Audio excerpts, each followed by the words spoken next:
morning, good afternoon, good evening, wherever you are in the world. You know who I am, so I won't go into that. But I have a special guest, a star, by the name of Chantelle Cameron. Chantelle, how are you? Good, thank you. Thank you so much for talking to Bayloric TV. So, first question is, people can ask, who are you? So who is Chantelle Cameron? Oh, by the way, before we start, are you related to David Cameron? I did. Okay, great. So tell us a bit more about you, Chantelle. I used to be a kickboxer. I started when I was 10 years old, and then I started boxing when I was 18, and I've been boxing for 6 years now, and I'm on the Great Britain squad, which I've been on since 2011.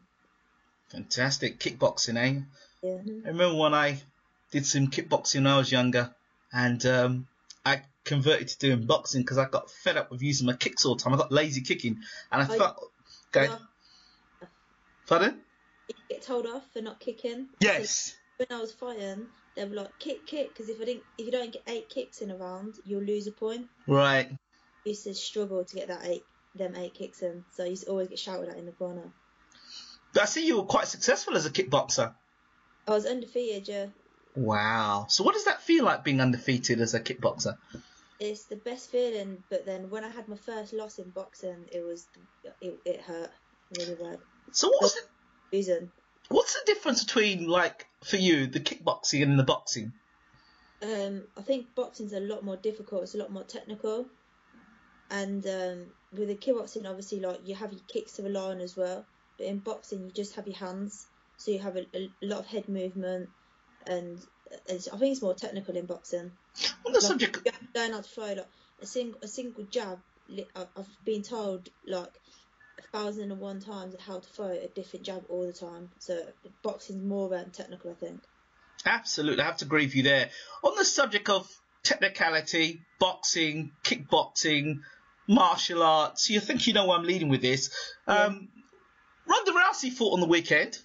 I'm good about that. I really wanted her to win. Pardon? I was rooting for Ronda to win, but she got outboxed. She was boxing a world-class boxer, so she was up against the best. And I think the people that Ronda have fought before have been really novice, and obviously with Holly Holmes, she's not no novice. She's been about, she's experienced, so she deserved the win. Boxing fans would be a bit shocked that you were supporting a non-boxer against a top boxer being female. You're thinking, well, hold on a second. This Ronda Rousey was put on the front cover of the Ring magazine. It offended a lot of the boxing fans. I like her attitude. A lot of people don't like her attitude. I think the bit where she didn't touch gloves, that was disrespectful. But I just like her mindset with fighting. When she looks across that ring at somebody, she's not in there to play about. She's game. I like that about her. But I think all the hype got a bit too much, and she spoiled herself a little bit, which is a shame. So I think she's a legend. Oh no, she's been well managed, well promoted, and I'm sure that if you got that sort of promotion behind you and that sort of management behind you and that sort of thing for the future, I'm sure that you wouldn't complain about that, would you? Definitely not. So okay, let's talk a little. Go ahead. I still think she's a legend. Oh well. Okay, fair enough. Let's move on. Moving on. Your boxing career. Tell us a bit more about your boxing career and how you got into boxing. So with the boxing, I never thought I'd box in my lifetime. I always seen women boxing and think, I didn't fancy that. I wanted to turn a professional kickboxer. That was my plan. But kickboxing, it was getting a struggle to get fights in England. So I thought, I wanted to improve my hands because I was going to go on to the European and world level. Because I was a world champion in Thai boxing, which is like a different form of kickboxing. And I was going to so I thought, I'll join the local boxing club. And from there, within 3 months, they got me carded, and I had my first bout. And ever since then, I've never looked back. And then within a year, So I entered the senior ABA's open class, and I had only 3 bouts on my record. And I got in there and I won. I won the whole championships for England. So I got put onto the England squad. And I went to my first EU championships and I got a silver. I lost to the reigning world champion, and then I went to the world championships again, all within a year, and I got to the quarterfinals, and I lost to a really good Russian who she beat me up, and then the following year in 2011 I got put on GB because of my success of beating world class opponents. So you can fight. Yeah. It's good to hear. What do you think's been the secret to your success? Hard work. Sometimes my parents are saying you need to calm down, have a rest, but all the time, I always want to improve, and I still think I'm only 60% there. I'm nowhere near the finished product, so I think it's exciting as well. It's very rude to ask a lady how old they are, but 20. Thank you. Okay. So where do you hail from? Where do you come from? Northampton. Okay, Northampton. Just a small town. Okay, yes, Northampton. I actually my last kickboxing bout was in Northampton. It was in the Northampton. It was an open contact tournament. I was about 13 or 14 at the time. I'm almost 40 now. Yeah, but yeah, exactly. I know. I don't look it. Tell me. Right, and it was in Northampton actually, and the tournament was there. I remember the McDonald's, and I remember going in some green area, a lot of greenery, and there was this random sort of stadium, small sort of stadium. I don't know, but it was in Northampton for sure. I have no idea. It was a long time ago. I'm talking, like I said, I'm 40 now, and I was 13 then or 14 then, so it was a long time ago.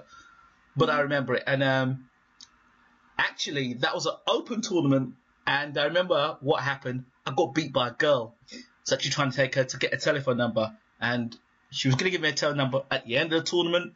And we got through to the semi-finals and had to fight. And she beat me in the finals. So, my dad had a picture when I was really young. I'm assuming about 11 or 12. Yeah.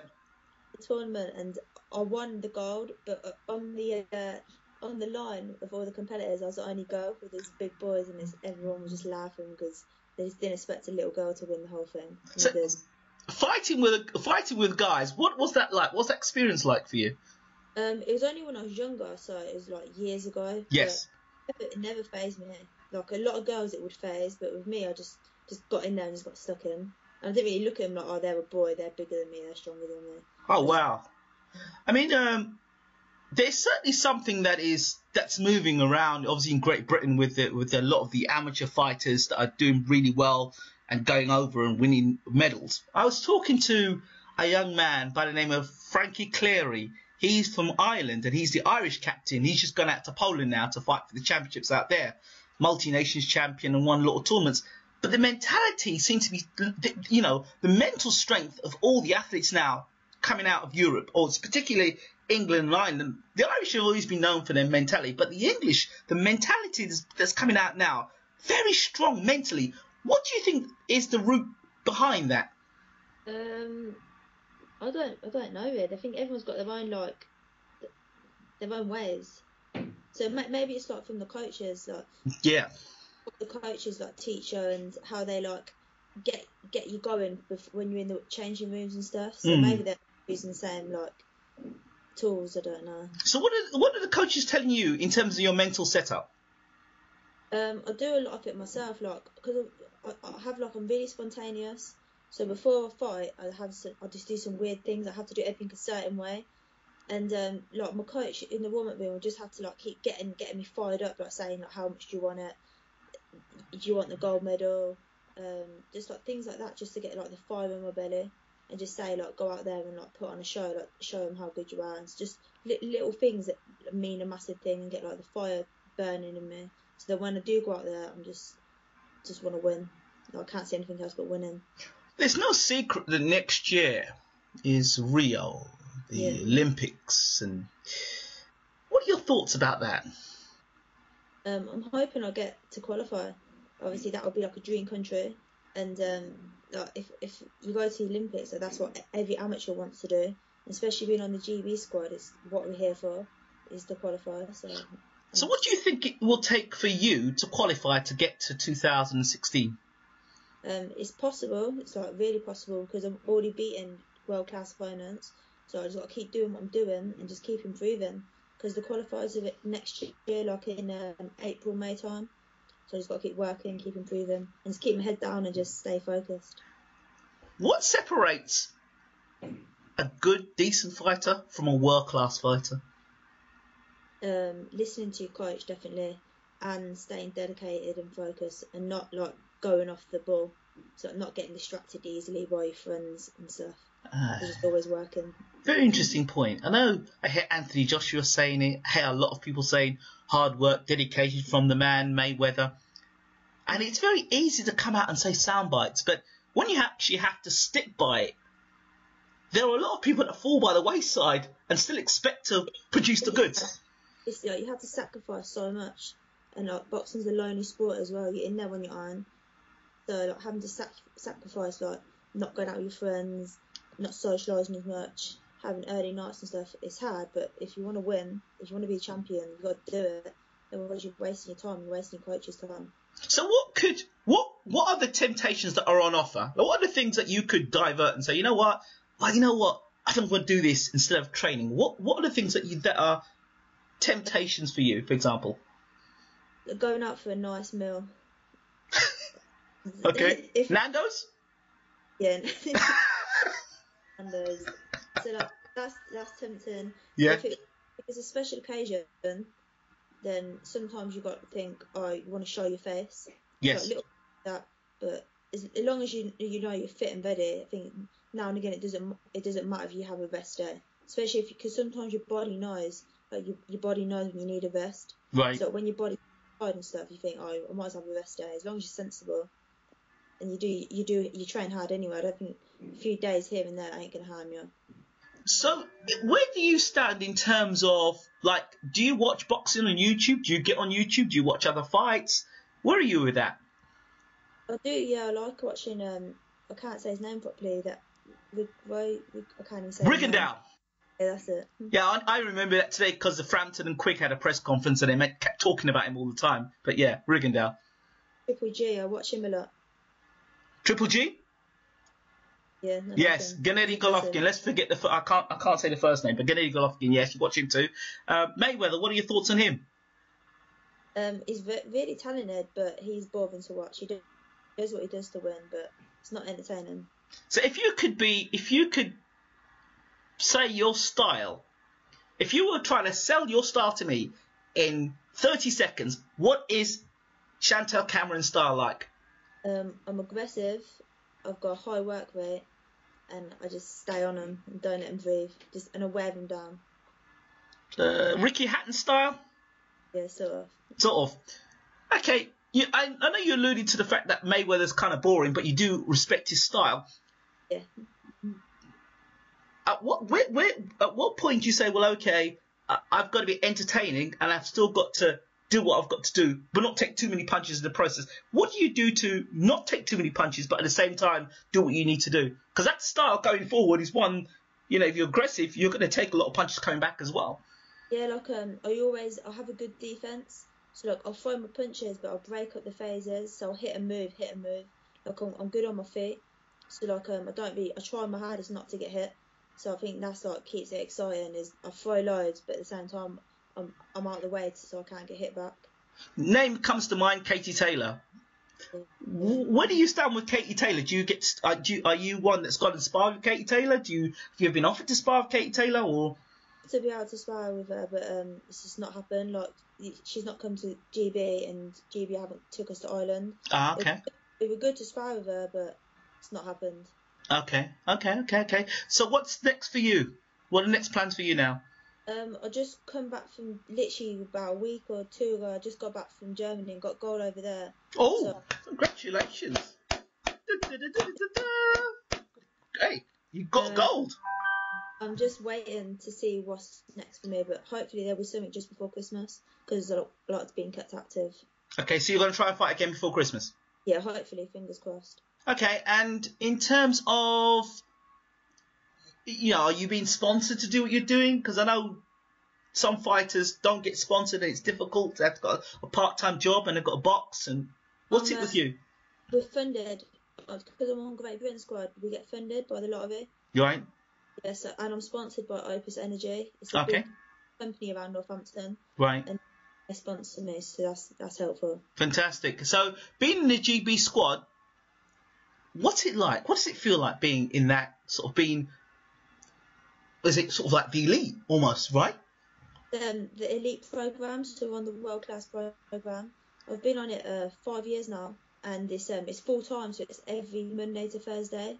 Wow. So it takes a lot because obviously I'm away from home all week, but it's brilliant. Like it's the best training, best for amateur training, and all the coaches and that like bring me on so much, and it's just a nice setup as well. Like the gym's amazing. Wow. So we have to look out for you in the future then. Yeah. Just to close,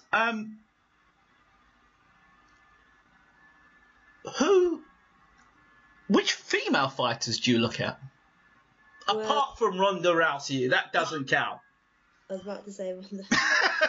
Do you see any female professional fighters? No, I don't really watch the professional side because it's not really big. Right. I never see it on the TV or anything. Right. Okay. So you follow it, but it would be good if we actually did get it on the TV, but I never see it. Okay. I don't really follow any women boxing. Really. Is that something that you would consider turning pro in the future? I'd love to turn pro. Hopefully after the Olympics, like women's pro will build up, and like will get a bit more of a name for itself. And I'd love to have a go. I think Wow. More What division do you fight in? lightweight, 60 kilo. Okay. Be some good fights for you in the future. Well, Chantelle, we look forward to talking to you more often on Bayloric TV. Welcome on board. You've become part of Bayloric TV family, and I'm sure that there'll be many people that will watch this interview and would love to get to know more about you. So thank you for talking to Bayloric TV. Yeah.